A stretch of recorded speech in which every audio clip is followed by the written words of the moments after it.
his life. I did some independent films with Master P. A lot of those movies did really well. I'm ambitious, I'm a hustler. I have my own lane. That's the thing about comedy. You wake up every day, you don't know if you're funny that day.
Yo!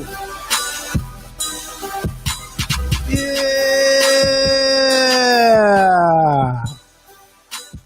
What up, what up, what up? Welcome to the program. Welcome back to the show. You are now tuned in to Let's Go Live with Lamont King. I am Lamont King. And we are now live. Let's go. That's what it is, man. All right. So here's the situation. This is a live podcast. We do it every Monday through Friday, 6 p.m. to 7 East Coast time. Shout out to everybody on the West Coast watching and everybody worldwide. You know what the drill is. Round of applause. We're broadcasting live from the newly remodeled Drunken Fruit Studios. I don't care if it is a closet. You still looking mad official. Thank you, Lord Jamal. I appreciate the love and the shout out. Yeah, this is what we do each and every. Visit inquiries at drunkenfruit.com if you got questions. All right. Shout out to everybody in the Peanut Gallery. Applause for you. Okay, then. Good to see y'all, Mr. Clarkson, executive producer on the check-in. I see Drunken Fruit. I see Teron Jackson. I see West Coast. I see John Watson from All Fun and Games. It's a good deal. Sharice, hello to you and yours. All right. Housekeeping. Let's get it out the way. We are completely funded 100% by viewers like you. Feel free to support. Send us a loose $1, $3, $5, $7, whatever you got to spare.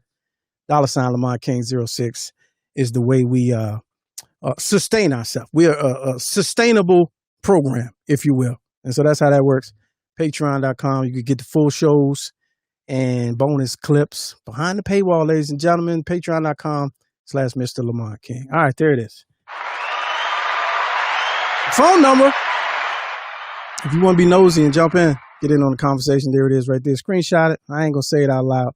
You only got one phone line. Don't get excited. And Skype. Let's go live with exclamation mark. You'll see the picture. Hit us up. I'll bring you in. I don't know what was going on yesterday, but it's a new day. Don't dwell on old shit. It was the Skype. It's going to come through and I'm going to bring you in. Don't get the tripping. For all the new people, they don't need to hear about what happened yesterday. All right. A lot going on out there in the world, man. We'll get right to it. Actually, slow news day. So, you know, I told y'all every day is going to have some wild headlines leading up to the election. And there's some today, but we ain't going to draw attention to it. We're going to have a little fun today and keep it moving. All right. My first guest to the program, Let's Go Live. This brother's a comedian out of New York by the way of Michigan. He's got a project, a dope concept coming. So he wanted to jump on and talk about it. So please, without further ado, ladies and gentlemen, just please welcome to the program, Mr. Brandon Collins, ladies and gentlemen. Hello. Thank you for having me on, man. What up? All right, good to see you. All right, man, let's hear. We always do this. This is what we do. We talk about when people get on, we get your background first, and then we jump right into it. So tell us who you are, where you're from, and what brought you to where you are in this world today. Absolutely. My name is Brandon Collins. I'm originally from Ann Arbor, Michigan, which is not Detroit. In Ann Arbor, we had dreams. Yeah. And then I moved to New York to go to college. Been here ever since. So over 17 years now, which is, I guess that makes me an official New Yorker. And It's crazy. I got into comedy and actually in high school because our high school had a sketch comedy group. And so they actually did sketch comedy, stand up, and improv. And so that's kind of where I got my bones. And then I just translated all that experience into New York, started producing my own shows. Because in high school, our director went kind of rogue and made us do this really bad show. And so I was like, fuck this. And then I took the talent and we essentially made our own show my senior year in high school. And we did it all, made a few $100s each. That was nice. I got to buy a car. And I took all that knowledge with me to New York and created a monthly stand-up comedy show and did other events and stuff like that in comedy. And then I transitioned to podcasting, man. That's where I'm at. And that's where we're all at. I think everybody made that transition. We stopped on a dime and kept it moving. We always talk about the pivot here on Let's Go Live. But I want to back up a little bit. So Ann Arbor, Michigan. I said Michigan specifically because I know I went to high school in Oak Park.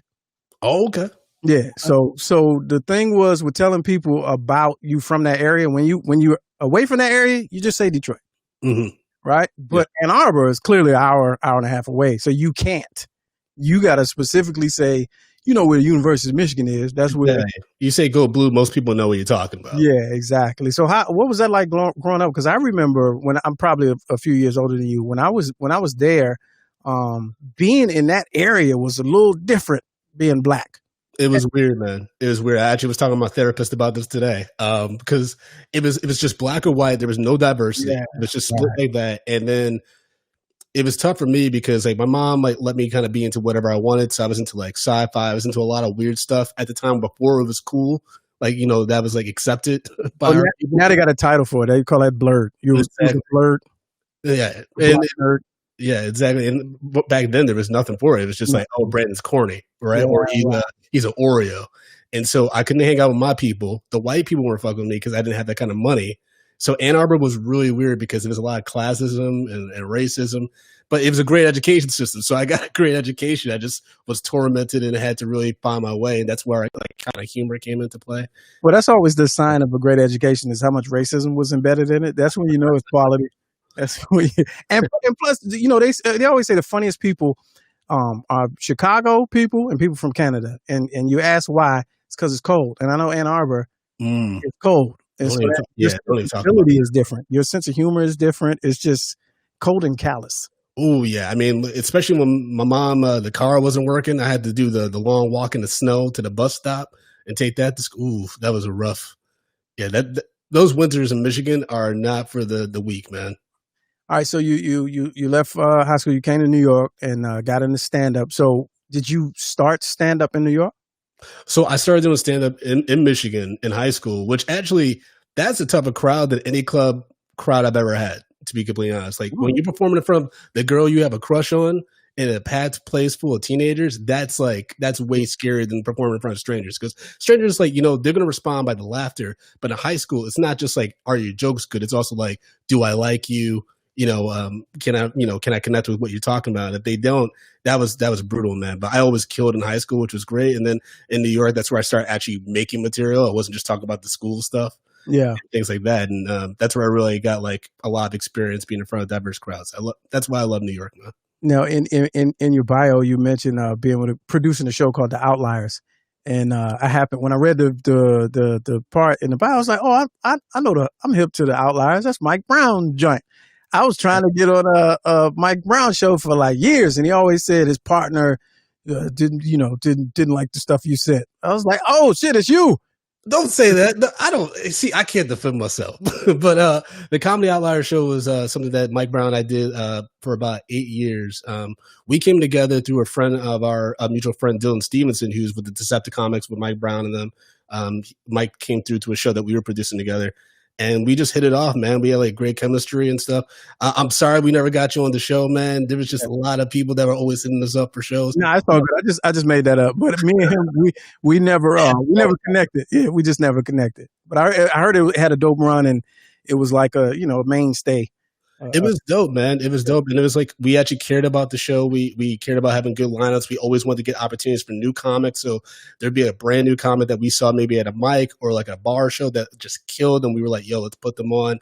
And then they would do a show with like Roy Wood Jr., Judah Freelander, all these people. So they would feel like, wow, like I got a cosign. Like I feel like people are appreciating me. And that always made me feel good because I'm a lifelong educator. So I'm always about uplifting people, especially people that feel like I just need a shot or I just need someone to like notice that I have talent so I can, have that little boost of confidence. And that was really important for us when we were putting together the show. Now, you say lifelong educator. Are you actually like accredited? You're an academic, or you? Oh yeah. I have a master's degree in school counseling, a bachelor's degree in LS education with a concentration in English. I essentially went to school to be an English teacher, and then literally at graduation at St. John's in 2008, I sat there and I was like, I don't want to be a teacher. And then I just went into to my master's for school counseling because. True story. I saw the season 4 of The Wire, and I was really, really drunk, and I was like, I can help these kids. And then I applied for a master's degree. That's usually another sign of a quality education is alcohol. Another sign, racism and alcohol fuel the best academic studies. All right. So I also saw in your bio you had your hand in quite a bit of behind the scenes writing for this and appearances on that. How long after you got to New York were you able to infiltrate the circuit and get that TV work and get those credits? That's actually, I've never been asked that. I think it was around my sophomore year in college when I started getting like a lot of like college humor gigs, things like that. And it was just like from one audition that just like kind of snowballed into a bunch of different opportunities. And I do this story all the time on Media Popcorn, but it got to the point where I was doing a lot of college humor videos, some stuff for VH1, some stuff for MTV. I got a call randomly one night and my girl was there with me.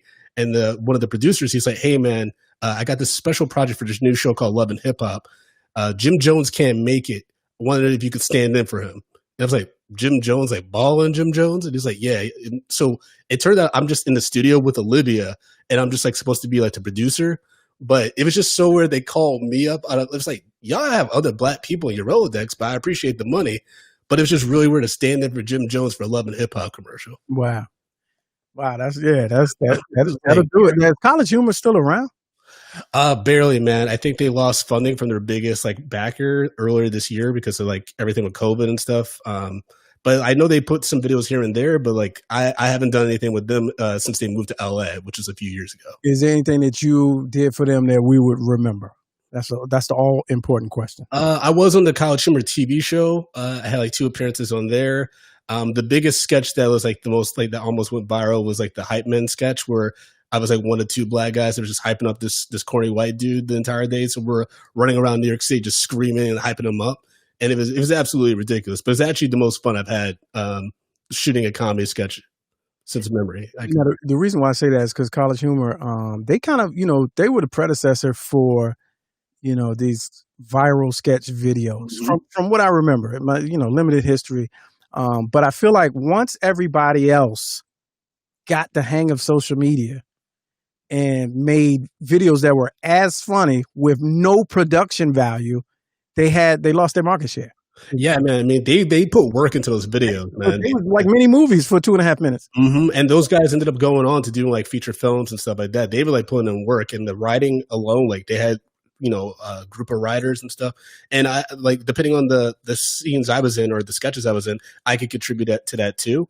But that's where I met a lot of comedy greats, man. That's where I met R.I.P. Kevin Barnett, Jermaine Fowler, Jordan Carlos, Justin Brown, who's my co-host from Media Popcorn. He and I met on a College Humor set, and we've been friends ever since. We've been friends for over 15 years.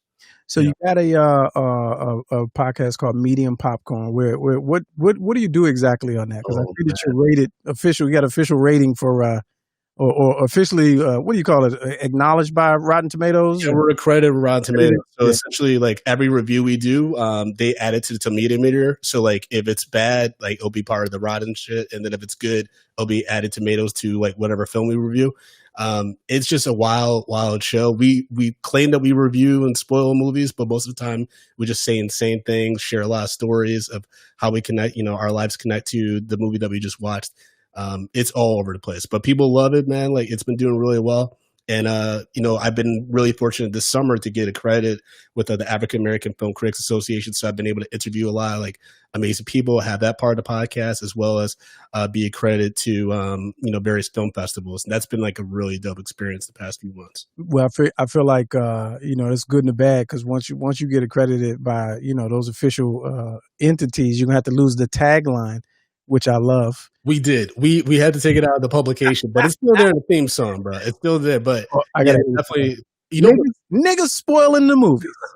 But you know what's crazy about that is we were featured as one of the top 10 New York podcasts in Time Out New York.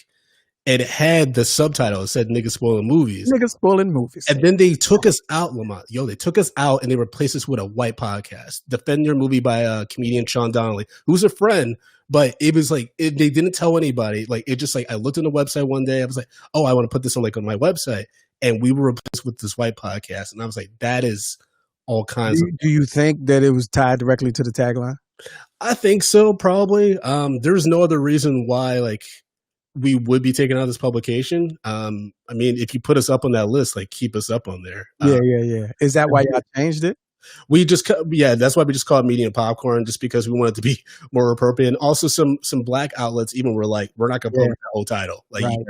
You got to change it. So we just adjusted it to Media and Popcorn, but you push play on that podcast within the first 20 seconds, you know what it is. That's hilarious. All right, talk about your latest project, Drunk Black History. Yeah, Drunk Black History. So it's essentially our twist on the Comedy Central show that did not highlight enough of how much of an impact Black people have had in this country. My boy Gordon Baker Bone, who's my co-host, and I were just bouncing around ideas, and we were both like, it'd be dope to do a show where we talk about Black historical people that don't get the mainstream shine that they should. And we all know our public school systems have failed us in regards to Black history. And so we were like, let's put together this show. So we've been doing it for the past 2.5 years, obviously in February, and then celebrating Juneteenth. We just had our Juneteenth show this past June. It was on Zoom. It was dope as hell. I was actually really resistant, having been a live event producer for several years. And it actually went really well. We had people from all over the country, which was crazy because we wouldn't have been able to do that if we just had the show in New York. But we are coming back to New York. Once that stuff's open, I'm aiming for the Apollo. I'm not even joking. I'm really want to do the Apollo. Now I got to be honest with you. That title, is that original to you guys? Because a few years ago, I went to an event in D.C. and it was the same title, same concept. So is that just your version of it, or? I didn't know that, but I will say I'm working with some legal people to try to lock it down. You absolutely should. Yeah, I don't know who's listening, but it's in the works. I'm doing that with actually everything I've had.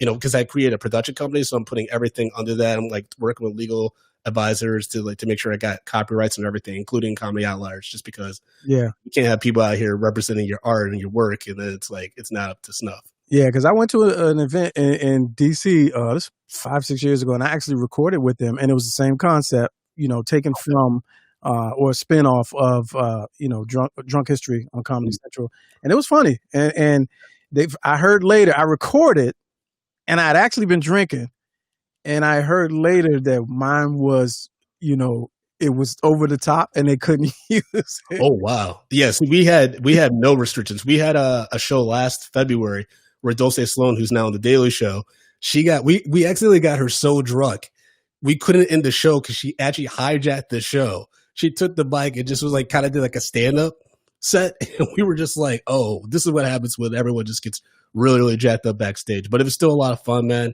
And I'm not surprised that other people had a similar idea, but I will say our show's been featured in New York Times, and we've had people that have been on Comedy Central, Netflix, all kinds of great credits, which automatically makes it different. So that's fine. You know what I mean? And I believe because they sent me the clip, and they was like, we can't use this. And I was talking about Harriet Tubman, okay, and how the Underground Railroad was nothing more than a train. And it's and that's all I can say on it. But it's a dope concept when you can put that spin, that inebriated spin on that, and still give it context, and then still be funny.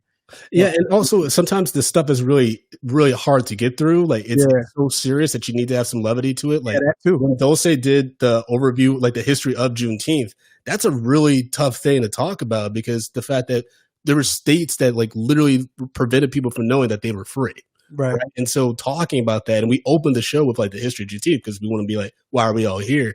And the fact that she was a little inebriated, so she was add some jokes or some observational humor, that really helped lighten the mood, even though it was a very heavy subject to talk about. So what do you when you do it? How do you set it up? What's the amount of drinks where after about the fourth one we're gonna get that real?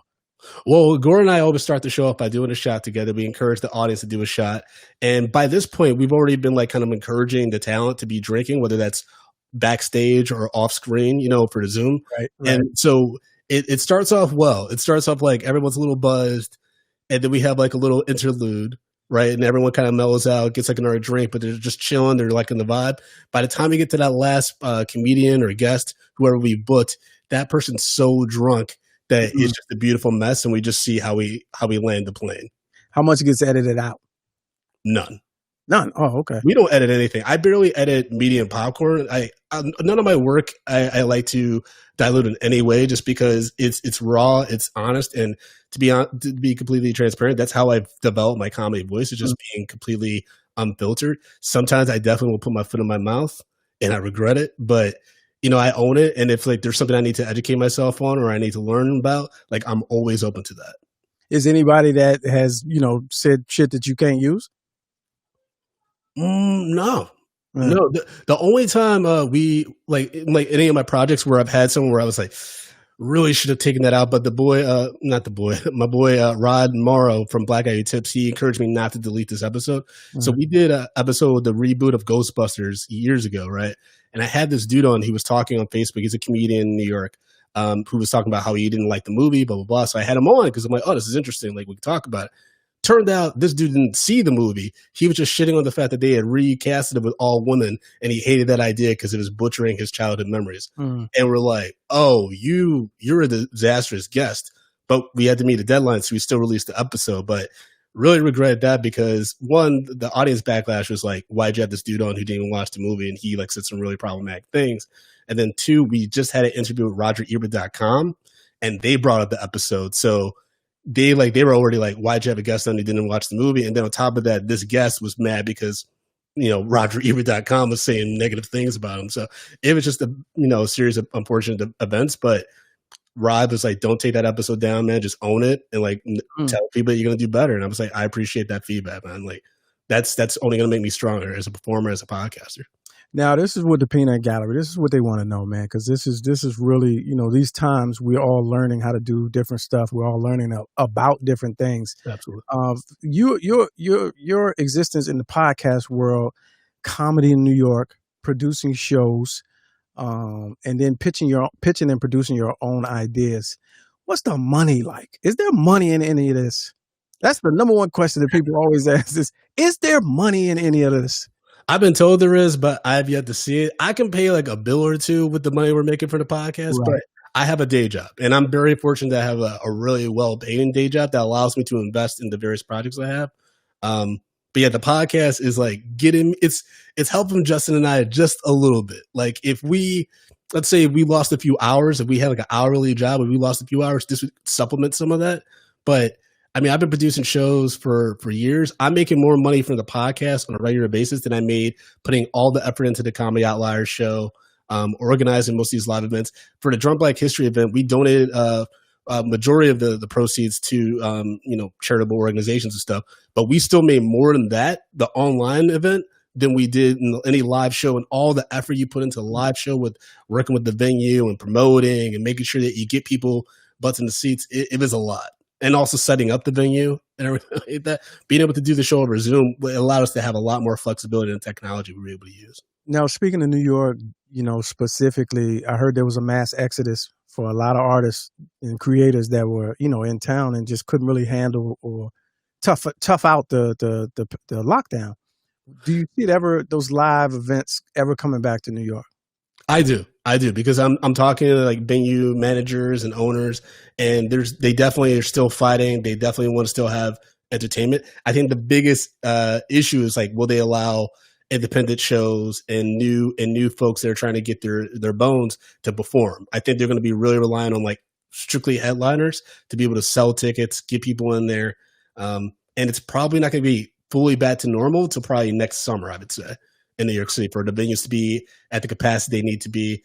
And that worries me about big venues that Mike Brown and I have performed at for Comedy Outliers, like the Bell House and Union Hall, venues that we love. Because the venue that we had our February Drunk Black History show, Caveat, which is in the Lower East Side, they just closed over the summer because of COVID and everything. And I do think it will come back. It's just going to take a lot of time. And I think the priorities will be a little skewed for the time being, but that might actually foster a bigger underground indie scene that was already kind of percolating, but I think it'll be more diverse than like these white kids from the Midwest trying to. Will you personally feel comfortable by next summer as a producer and a performer? I think so. I mean, when I go out in New York, man, I see people being reasonable. Like I would say 95% of people have masks on. They're acting like, appropriate. I don't feel unsafe. I don't feel that we are in New York specifically. I feel like we're doing the right thing. School wise, the school system and stuff like that, that's a different story. I'm not privy to that stuff anymore, but I would say in regards to how people are treating each other and behaving on the subway, people are wearing masks. No one's acting a fool. It's actually the trains are on time, which is really weird. So I feel like the city is doing okay. Like, they're not in a hurry. They're not in a hurry to go nowhere. Yeah. Yeah, that's why the trains are on time. I think the transit system in New York, that's the part that would make me nervous. I was there every weekend for about 7 months. And just the way, people just on top of each other in the train, I think that's the part that would make me nervous at this point. But that's why I'm excited about some of these people leaving, though, because I'm like, okay, one, you're not down like to fight for when things are tough in New York, right? New York needs people more than ever, right? And investments in New York. So those people leaving, I'm like, all right, cool, that's cool. It's going to allow for more room, more space for other people, and the trains will be less crowded, especially on the ones where all the gentrification's happening, like the L train or the G train stuff. I know those natives are happy. Yeah, true that. You know what I mean? All right, well, there it is. More details. How can they find out about Drunk Black History? Yeah, y'all can follow me on American Collins on all social media platforms. And I have the tickets available for Drunk Black History on AmericanCollins.com. Just go under live gigs. It's there for Saturday, October 10th, 9 p.m. Eastern Standard Time. And you can also find my Media and Popcorn podcast on all podcast platforms, Spotify, Amazon Music, Stitcher, Podcast Addict, all those outlets. It's available in there. Media and Popcorn. Now, how long you been doing that? Ooh, a little over 5 years now. So a little over 5 years, and you're just now paying about two bills a month. I tell new podcasters that all the time because they're like, oh, when, the Patreon, stuff like that, how are you making money? I'm like, we literally had the Patreon for 2 years. I swear, for 2 years before we had more than 5 Patriots signing up. Jeez, it's a long haul, but eventually, like, you start hitting, your stride. You start getting, like, people signing up. I saw what you just did there. Yeah, I had to, because I ain't got 2 years. That kind of time, man. We need to get with it. I know. I'm right at around 20 right now. So I'm lucky, I guess. Yeah, that's better than some people, man. Yeah. I ain't gonna be mad at it. All right, there it is. American Collins is the site. American Collins, American or America Collins? American Collins. Brandon Collins, ladies and gentlemen. I appreciate you for jumping on the program, man. Maybe when New York open back up, man, we'll trade some work. Yep, I'll definitely get you on Media and Popcorn, man. Talk about some movies. I don't know which ones are your favorite, but we definitely will have you go on and we'll chop it up. Hey, if I ain't seen it, I'll make it up. So I appreciate it. You can happen. All right, boss. Thank you, man. All right, there it is, ladies and gentlemen. Comrade in the game, right there. So yeah, so if you're so inclined, get the tickets. Check out the website. Check out the podcast. Subscribe to it. It's all good. You know what I mean? We support Black over here. Yeah, there's the Patreon. All right. Had to do that right quick. Beautiful situation. So let's go back to what we was talking about. Yeah, I thought it was a slow news day, but I've been under a rock, John. So I haven't really been paying attention to a lot that's going on. But there's a couple of headlines that I wanted to address. So I'm waiting for my next guest to jump on, and we'll go over that. Stand by. And there was another thing I wanted to get to y'all real quick. How's y'all day though? First of all, Peanut Gallery, what up with you? Everybody, I see everybody ain't bring somebody today. Even though y'all know the rules, you know how it go. What y'all doing? Tripping. All right, here we go. Our next guest is upside down. You upside down, champ. Flip the phone or something. Try to get. All right, you upside down. Yeah. On the computer? You on the computer? You completely upside down. Jump off and jump back in.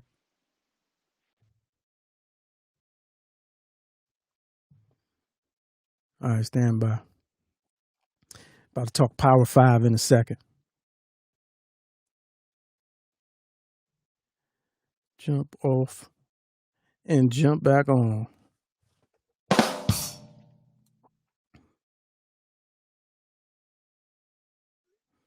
All right, we're going to get it. So SPW NOLA says the police state is here. Bogus RICO and sedition charges coming soon. What state is that, NOLA? Is it NOLA? I don't want to assume. All right, here we go. Oh man, we may just have to take deal with it. There we go. Keep it good. There we are. There. My man. What's the word, brother? Ain't too much chilling. You looking real comfortable. What's the good word with you? Yeah, man. Just passing time by. You know, Yeah, it's COVID everywhere. So I can dig it. Work is good and all that. Family's good. yeah. Can't complain. How about yourself? Hey, if I complain, wouldn't shit happen differently than it already is? Nah. True All right. that. All right, so let's get to it. Hey, so everybody, this is my man, Mr. Moore. I call you Mr. Moore for right now. It's Mr. Moore. Well, I guess your name is on there, so Chuck. Can't even see that. It's all good. I mean, I ain't trying to hide from nobody. Yeah. All right, so we had a conversation recently, man, and I was like, man, you got to come on and shoot that GIF and talk that talk. Football fan, all levels, coach, and parent of a top recruit. Mm-hmm. And so the conversation that we were having at the time, for all those that are paying attention and tuning in right now, we were talking about this trend of superstar high school athletes and being recruited by Power Fives, and then making the transition to HBCUs. So then with the COVID era, we saw a lot of adjustments being made. We've seen a lot of these kids that are sophomores, juniors, seniors, like really being put in a situation where there's a whole year of football that they won't be able to play. Mm-hmm. And then what happens, after that? And so very recently, we see a high profile ex-NFL legend, become the head coach of an HBCU. That's the wave right there. Man, further to the wave and making this like a real legitimate thing. And then even also connected to that, we still have a large amount of people that are still disinterested in pro football because of the boycott. And you and I got a chance to flush all that out, and you made some dynamite points. And so that's why I wanted to bring you on so we could kind of touch on some of that. So let's back it up and let's start with the NFL and the boycott, blackout, whatever you want to call it. Now in its fourth season, I haven't really been paying attention to football for those 4 seasons for whatever, a number of reasons. Mm-hmm. And this season, you ultimate Cowboy fan, and you kind of broke it down to me why it is that you're watching and the reasons why you would support it. And that's where I want to start. Yeah, well, I mean, really, the reason why, first of all, I love football, right? Yeah. And football has been ingrained in me since a little kid. I've been a Cowboy fan forever. And my point at the beginning of the boycott, which is really what's happening now, is I felt like the players always had the power to make the change, and they were just late to the party, right? If you look at what's happening over in the NBA, between LeBron, Coach Pop, right? It's a very progressive league. And the players are outspoken and they understand their power. And I always felt like, even now, right, the fact that so many players are being injured in the NFL, and the fact they're not even asking Colin Kaepernick, they're not even bringing him in for a workout right now. If the players just came together and said, nah, that's not happening, we're not practicing until you at least give him a shot. And so my point of view has always been the players not understanding the power that they had. And if they stood up and said, hey, look, we're not going to take this anymore, we're going to make changes would happen. And you can see that by just the small steps that the NFL has taken already. And they might be symbolic and might not really mean anything. But, I mean, what a difference a year makes, right? At least Goodell is at least acknowledging systemic racism. There having these social messages being displayed all over the field, which, like I said, once again, we all know that symbolic really doesn't mean anything. But my point is the players need to recognize the power that they have. And they have that power. Whereas, our next topic, we're talking about college and high school level, they really don't have the power. So, to me, the dynamic is a little bit different there. But the NFL, truly, to me, the players have the power. And once they realize that and embrace that power, they can make changes and they can force these owners to make changes. I mean, you look at some of the steps that the owners have been forced to take where they're opening up the stadiums as voting booths, right? They're kind of copying the NBA. Right. So the NFL players do have the power to make these things happen, to push these people, because they're not going to do it on their own. So that's kind of where I'm at with the NFL. Now, I'm not, I'm a Cowboy fan, but I must say, Jerry Jones, that brother, man, it's I watch because it's more so a habit. Yeah. And it's more so supporting the players and liking the players like Dak and Ezekiel Elliott to a lesser extent, but the new rookie CeeDee Lamb for Oklahoma, right? So being excited about the players, but it's really hard when you have the owner and Jerry Jones, which pretty publicly is not supporting what's going on right now. Right. When you talk about bad owners, he's like one of the worst. Yeah. So it's funny because normally I have Amar, but unfortunately because high school season is canceled and my kids aren't in sports, and with COVID and the lack of sports going on, I find myself definitely watching football in general, just sports in general, just because I'm so excited, right, to see sports again. So that's kind of where I'm at right now with it. Yeah, but you made a good point about that the moves that they're making are symbolic. Mm-hmm. That doesn't come off as pandering to you? It doesn't, but I also understand it has to start somewhere, right? It takes a while to get the ball rolling, and you gotta see progress, even if it's small progress. I mean, just the fact that they're acknowledging now, like, okay, they're supporting players that actually kneel for the flag. Now, once again, it's symbolic. I'm more interested in their actions at this point. Right. I'm more interested in the money. What organizations are they supporting? What players are they supporting?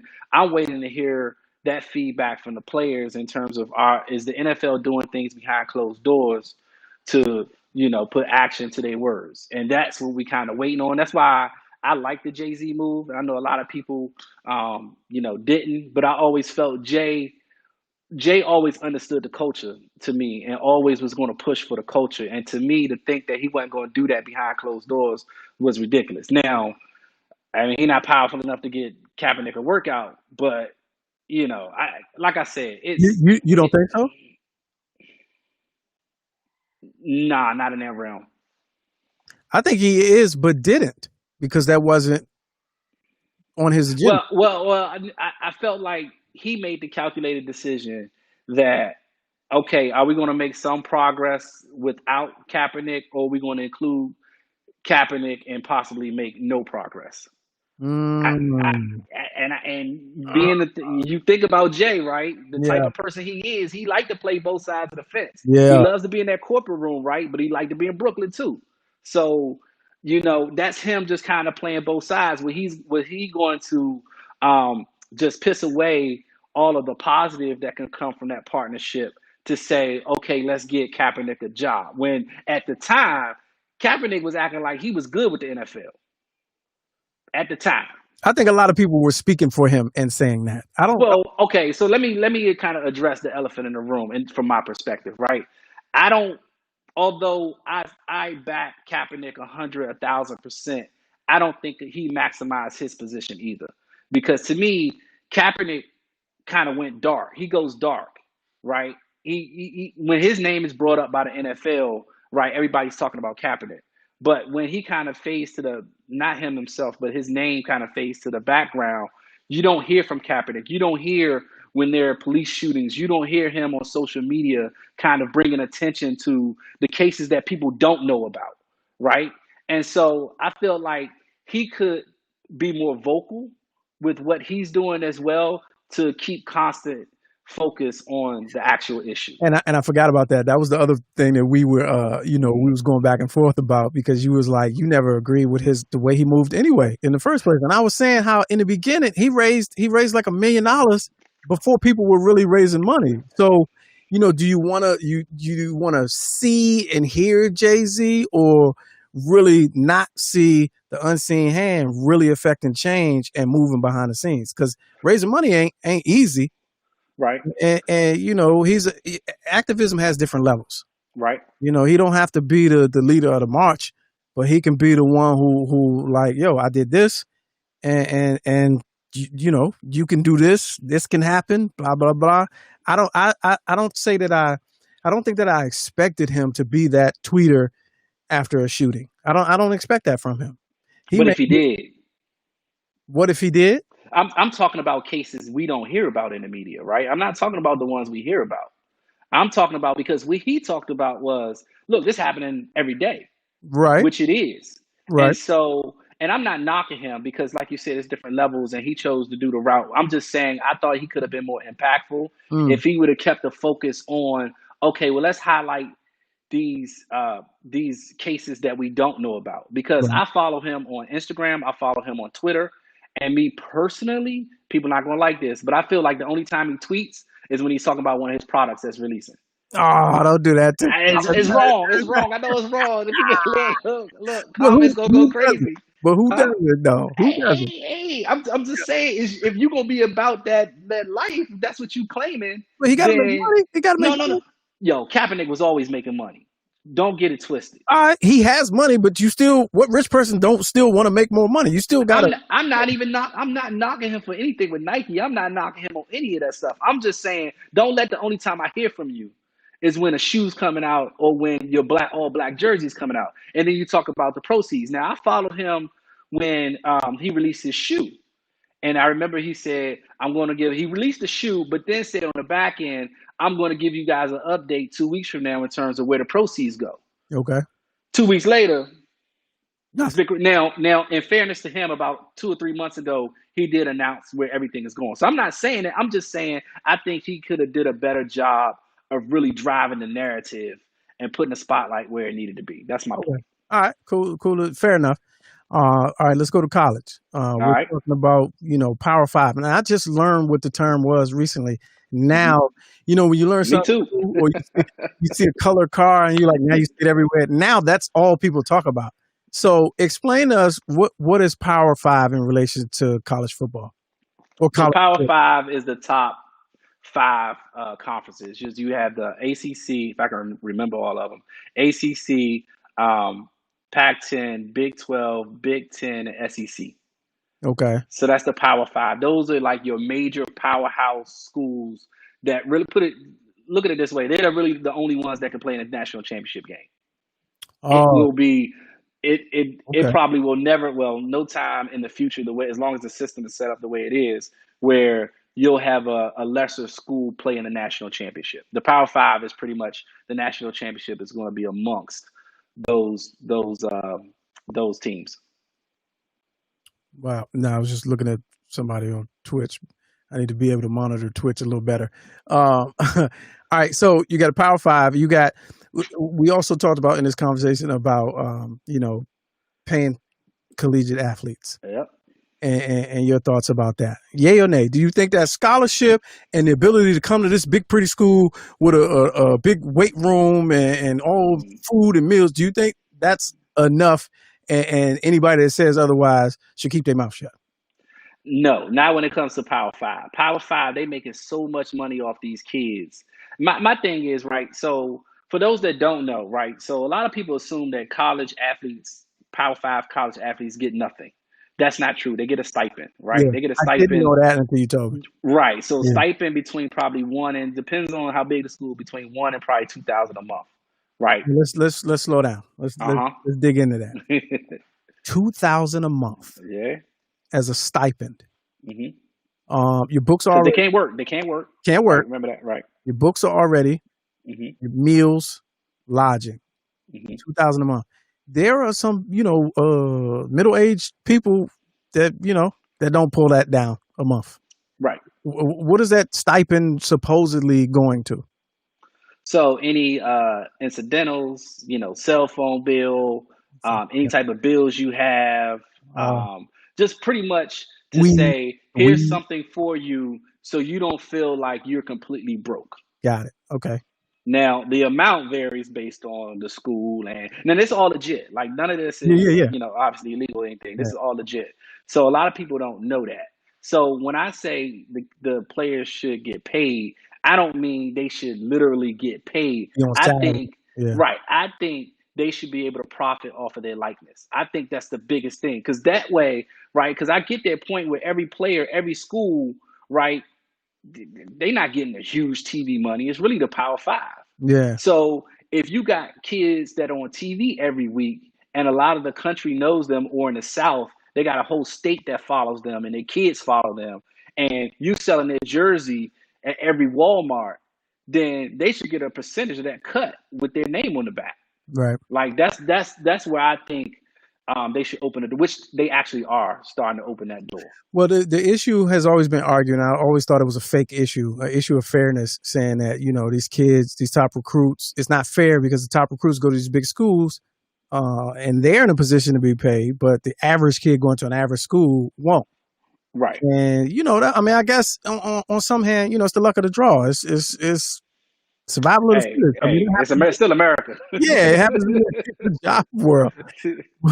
But to that point, Power Five being able to pay these stipends, but now you're seeing, all right, so we talk college, and now we step down and go into high school. We're seeing the current wave of, because of the climate, even though the movement, if you will, started about a couple years ago, it just got traction this year because of the civil rights unrest and climate, where a lot of these youngsters, Generation Zers, top recruits, have smartened up and realized, like you said, that the power is in the player.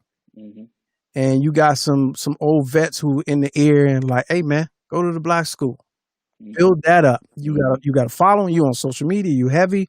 Mm-hmm. Take that same energy and go to the black school. And now we're seeing it. Do you think those schools will be able to compete, even though they have the top recruit, but from a financial standpoint? Like, no, they can't compete financially. That's just there. They can't do that. So to me, where HBCU can compete, and this was, me and you, we had these conversations because for those that don't know, my son is heavily recruited. So I've kind of experienced this firsthand. He was a sophomore. He's a junior now. He just started school, but he started getting his offers his sophomore year. So, my whole thought process was last year when he was making a name for himself, his first year of varsity, he led the county in sacks. I felt like they should have kind of been in his ear then, because to me, if HBCUs are going to have a chance, and not saying they do, because they do have a chance with my son, right. but I think for them to have a chance with these top tier athletes, they have to establish the relationship with them early. Mm-hmm. Because if they don't, you could put yourself in these kids' position, right? Think about yourself. You are doing something that you've done since you were 5 or 6 years old. You've probably been really good since you were 5 or 6 years old. You are now in high school where now, it's different from my era. You got Twitter. Twitter is like a marketing machine when it comes to high school athletes. So you got your Twitter profile, you got your huddle. You're able to dissect your game film on Sunday night and have it spliced up where you can send out your highlights Sunday evening and your game was Friday night, right? You can send it to different coaches all over the place. You're trying to market yourself on Twitter, trying to get more people to follow you. Now you start getting a couple of offers or a couple of schools. Even before the offers, you have Georgia, right, which happened to my son. You got Georgia, you got Tennessee, you got, of course, Maryland, right? You have all these big schools that are actually coming to the school, coaches, defensive coordinators that are visiting him, taking him out of class just to introduce themselves. That's so this is legal. And this is all legal. Yeah, this is all legal because they can't like before September 1st of your junior year, they can't speak directly with him, but they can talk to the coaches. Right. So if they go to the school and they ask the coach about you, then the coach can say, hey, look, such and such, can he be excused from class to come meet the coach? That's cool, right? They just can't have any long extended conversations. It can be a quick introduction, but they like, here's my card. They're following you on Twitter. So now you're looking at your Twitter followers. You have Notre Dame following you. You have Penn State following you, right? And this is before your first offer. And then you get the call at your house because they don't call your parents. The parents don't know. They call the student, right? They call the coach first. The coach, they get the number from the coach. Then they call the student. And, My son, he just comes downstairs. He's like, yeah, I got another offer. Okay. That's kind of, All right. that's kind of, I don't even know. It just like comes out the blue. He's like, oh yeah, I just got on the phone with such and such. They just offered me. I'm like, oh, that's what's up. So that's kind of the way the process works. So if you're a 15, 6-year-old kid, Yeah. and you got these big schools that are on TV, they play in front of 100,000 people, right? Everybody at your high school knows about these schools and these big time players, and it's where they aspire to go and where they want to play football because they know that's their best avenue to play in the NFL. Mm. And let's be clear, right?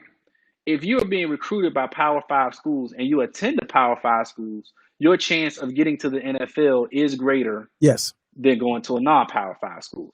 So as a parent, as players, these are all things you're factoring in. Where I think HBCUs come in is, right, if they get in early and they sell that culture, because that can't happen at a PWI. We That's know right. that. That's right. Right? They can sell that culture. They can sell that nurturing environment. And then they can kind of embrace them early on. And then when they start getting those offers, they still remember you because you were the first that showed interest. Yeah. Right. Right? Now, here's going to be the rebuttal because the first thing everybody is going to say is, oh, this is where the finances come in. They don't have a budget. Right. Right? Yeah, okay, they don't have a budget, but at the same time, I mean, we're in the DC, Maryland, Virginia area. There, I think I counted 9 HBCUs within a 2-hour radius. Mm.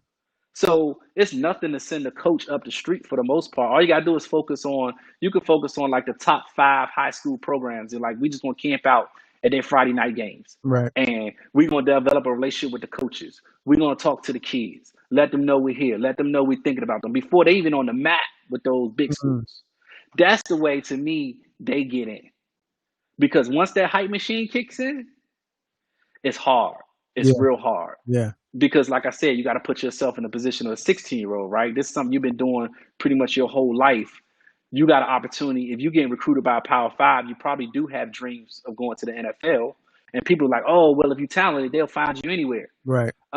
Yeah, possibly. But if you go to an HBCU, it's like being everywhere else black, right? You got to be twice as good to get picked in the 7th round. You look at, Shannon Sharp, right? Shannon Sharp, was it Sterling or Shannon that's on with Skip? That Shannon, right? I thought Sterling went to the black school, didn't he? One of them. No, Shannon went to Savannah State, I think. Oh, okay, got it. Right, but he was picked. This dude is a Hall of Famer.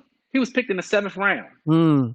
So imagine if you're not a Hall of Famer, are you getting picked by? Right. Now I'm not saying, I'm just not trying to sway anybody, but I'm just saying these are realities that when you're a parent and when your child is in a situation, things you have to balance. So it's not as easy as, I love HBCUs. My wife and I are graduates of HBCUs. My parents are graduates of my brother's HBCU. I'm down, I ride for HBCUs, but you got to weigh your options when it comes to this if your child is at a certain level of being recruited.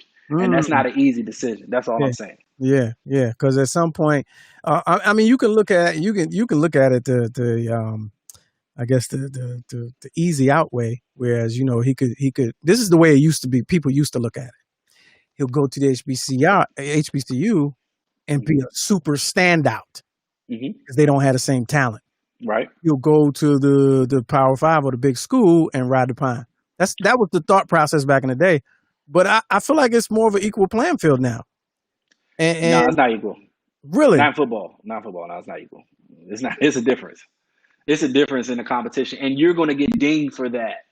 Because if you dominate the HBCU, they're going to say, yeah, but I don't know if they can do that against a tackle that's 6'5", 320 and moves like a guard. Like that's the difference between HBCU and Power 5 is, you talk about all world, like breaking it down, right? So only 2% of high school football players are offered a scholarship. Okay. I think out of that 2%, 1% is D1.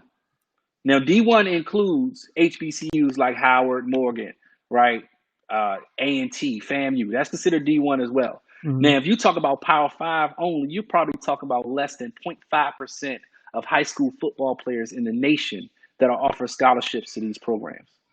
So if you are truly kind of elite of the elite.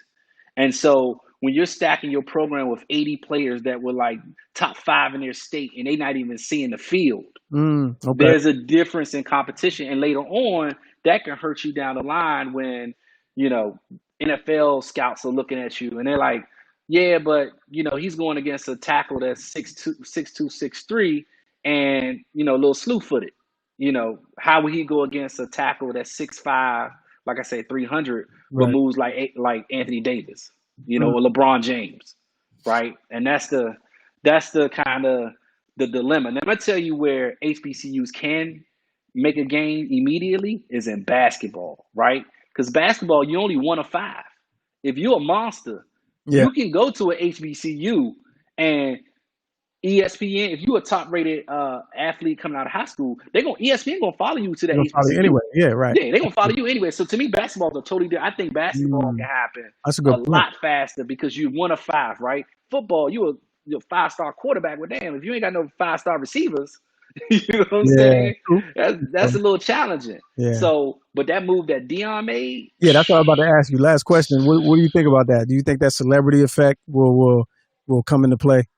I think that's Jackson really State how you Jackson State? Jackson State, yeah. Jackson State, all right. I think that's the move right there. If you got big time athletes coming back to HBCUs and supporting and propping up these HBCUs, that's when you can start the wave in football. Because to me, the wave can happen. I'm not saying it can't. It's just that when you're in the position of you going through it personally, it's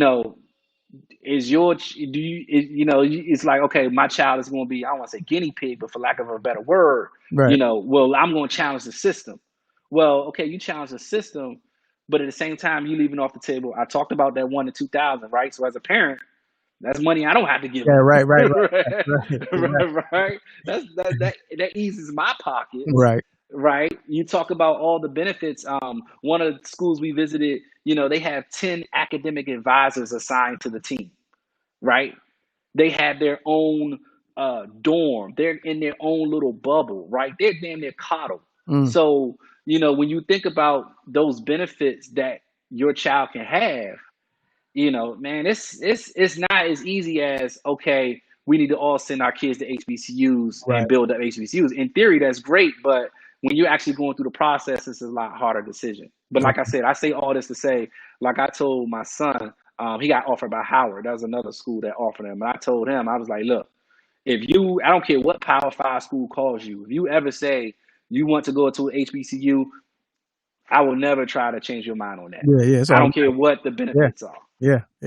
But in the end, it's, I say the decision is 70% his. Yeah. Well, that's what's up. Well, I appreciate it, Mr. No Moore. problem, brother. Yes, sir. Yeah, thanks for and we wish y'all the best. And hey, man, we gotta have you back real soon to talk football. There it is, ladies and gentlemen. Hey, real quick. I just see a comment. Somebody asked, "Can HBCUs pay?" I'm pretty sure they offer a stipend as well. I'm just not sure what that amount is. Okay. Gotcha. Good call. There it is, ladies and gentlemen. All right. Yes, sir. I'll at you. All right. All right, we have reached the end of the program where I love to leave on a lesson and we get a word from an elder in a segment I like to call Hi, Dad. Happy every day, brothers and sisters. This is Alpha Papa with today's reflection. Documentation of your family's story. I started documenting my family story on July 4th, 1976. I'm going to repeat that date. July 4th, 1976. I wrote down the oral history from my elders of my family and letters from others detailing what they knew. I had notes and pictures scattered all over my various residences over the years. Here it is now September 2020. And I am now pulling together all the materials that I've gathered into a book form. My oldest niece gifted me a subscription to a book company that allows me to write my recollections in book form. Some of my Let's Go Live reflection stories will be expanded to go into this book. Record what you learn and pass it on to your family. Don't let distractions prevent you from documenting your story. And don't take as long as I have, 44 years. Peace and blessings to all. Alpha Papa. All right. Outstanding. All right, to my guests, Brandon Collins and Mr. Moore. Appreciate you coming on the show. Peanut Gallery, you did what you do. Mr. Clarkson, I appreciate you, executive producer on the technicals. Also, Sharice, I don't know if you left. Just really quickly, here's Drunken Fruit information. Screenshot it. If you want to know more about it, go to the website. Send them that email right there, inquiries@drunkenfruit.com. They'll tell you everything you need to know. And also, the shoes in the back, they're on display. These are for sale. It's not just merely a display item. Visit our friends over at Bargain Bay Buys, one of the top resellers on Instagram, to find out more about those footwears. Everybody else, man, we'll see y'all tomorrow. Lord willing, it's Throwback Thursday, man. We're going to have a good time. Be safe, stay out of trouble. And Roland Martin, I appreciate it as always. We'll try to get you on tomorrow. Everybody else, man, hot one.